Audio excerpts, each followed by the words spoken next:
good to get a win, get back in the win column. Guys responded, which knew they would, and man, defense played lights out. I give a lot of credit to Calvin Shepard, the plan to go in against these guys, knowing what we were getting ready to face. And I mean, those DBs, man, Millette and Hallett and Harper and Whiteside and Amik and Rock,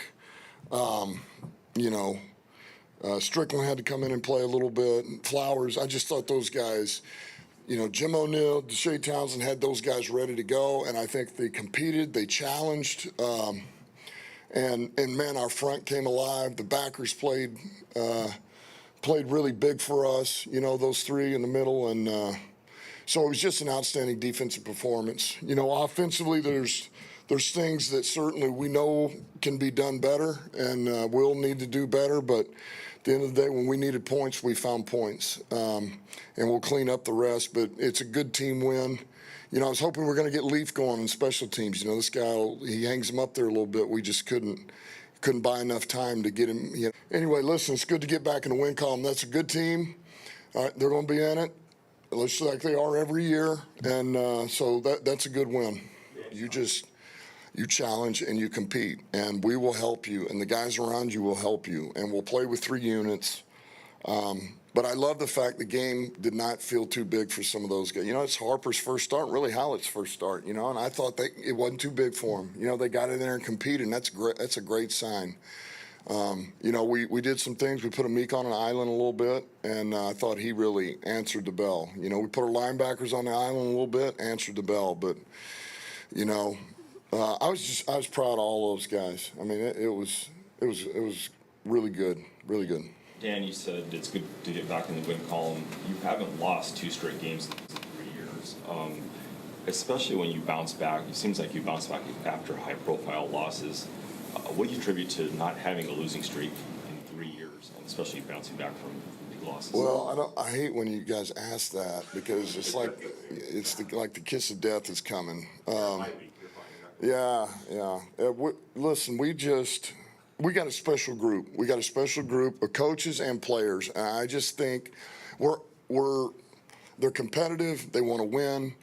They're able to really focus on what needs to be fixed, what cost us the loss the week before, and simply keep it in that department, man. Keep it in that compartment. Don't make more of it than needs be. Don't lose confidence. Just fix it. And I think that's where our guys are really special, man. We just go to work. We fix it. They've always been that way.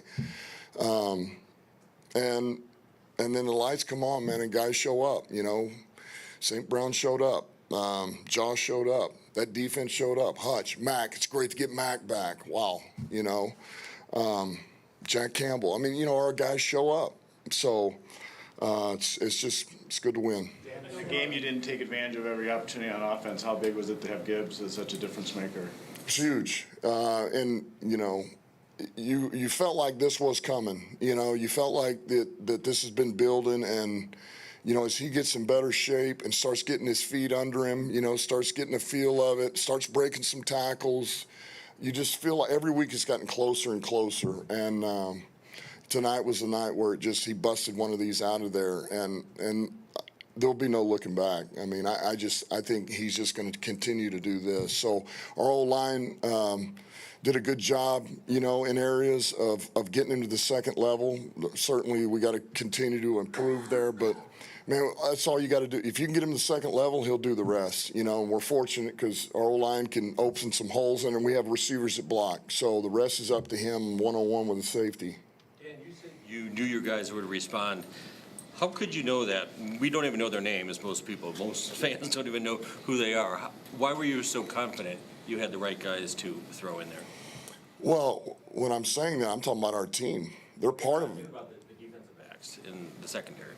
Yeah, well, you're talking about though bouncing back is that what you were talking about? No, you said you knew your team, these guys would respond, and I thought you were talking about the secondary, but the whole team as well. Yeah, that's what I meant, the whole team. But I mean, as far as everything goes back into everything is not about the DBs. It's about the linebackers, and it's about the DNs and the D tackles and the quarterback and the O-line and the punt returner. So that's what I meant. I knew our guys would bounce back and be ready and have urgency. You tend to have a more good feel of how games go, whether it's going to be a shootout or anything like that. In any of your imaginations going into this week, did you expect the defense to hold Tampa, really good offense, to 9 points? No. I felt like we would play. I knew we were going to challenge more. We were going to do more than what we did last week. I did feel good about that. But that's a good quarterback over there. They've been playing good football. I knew Evans was coming back. And so I had confidence. Now, I didn't think 9 points. I mean, 9 points now, I don't know where that ranks for all the games in this week. That's probably number one. I mean, or close to it. I don't know. So it's just a great job. But I knew we'd hold our own. But it's a testament of what they did, you know. Just really great job. It's not just the DBs, and it's I'll come to you. if it's everybody. Just Calvin Shepard, the questions again, going back, you guys have answered so many through now the first 7 games, but the job that he did, and not necessarily just shielding those guys in the back end, but to create the scheme that he did, can you speak to the pride that you have in lining up with that guy on the sidelines? Yeah, listen, I just think Shep has just gotten better and better and better. You know, I think he just, you know, he's gotten more and more comfortable as he's gone. You know, I feel like he really is, he's got a real good feel of our personnel, what the opponent's trying to do, understands how to put a plan together. The staff he's got with him is a really good staff. Those are good coaches too, man. And all those guys work really well together. But he's the leader over there, and he understands how to communicate. He understands how to really give them the picture of what we're looking at. And so I'm very proud of him, but I'm not shocked either. Like this is what I expected out of Kelvin Shepard, man. This doesn't surprise me. So it's a really good job. Last two, Eric and then Sean. The past couple of seasons, you put an emphasis kind of on like getting off to a start to the season.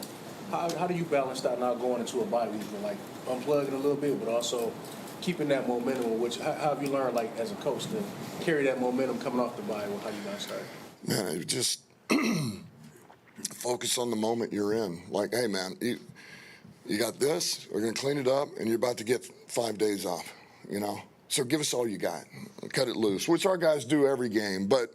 I just think it's like, hey, man, you know, you're not saving anything, not that they do, but it's that little extra, like, you know what's on the horizon, and it's a little bit of R&R, you know, clear the mind, let the body heal a little bit, and get right for now the last push, man. The big push will be here. You know, we get the division opponents. We got 10 till we hit the playoffs, and it's on. So. It's good. Feels good to get to 5-2. You know, I'm pleased with the team. Are there things to clean up? Yeah, there is. Good news is we're going to get a lot of players back. You're going to start to see players start coming back over the next month, and so that's encouraging. You know, so while we're only getting better and better, we're going to start getting some of our players back too. Sean, last question. Speaking of getting players back, Dan, you talked about how the front came alive. Can you speak to the presence of McNeil and just the way he pushes the pocket from the middle, which seems like the kind of the most effective way? Makes a huge difference. And really, we felt like if we could, you know, you push it. Anybody would tell you that with a quarterback, man. If you can push it in the middle, you know, most quarterbacks, that's very, it's disruptive, right? But, you know, Baker is not 6'6". And so if you can push it a little bit, you know, he'll just maneuver some and then find a crease, or he runs and then keeps his eyes downfield. And so we just thought that was big. And having Mac, you could feel his presence early. You know, and he's not even in great football shape yet. He was ready to play in this game for the snaps that he did, but you could just feel what he looked like in practice is what he looked like here in this game. Just his ability to get an edge, push the pocket, man. I just thought he was a force in there. And guys, great to have him back, man. He makes guys around him better, and I just thought those guys played off each other, and it's only going to help Hutch. That gives him a little bit more of a wingman too with Muhammad and those guys. So it's just good to have him back. Do you have an update on Rocky Scene? He's good. It was just cramps. Thanks, guys. Locker room's open, obviously. Love Jared and Amik.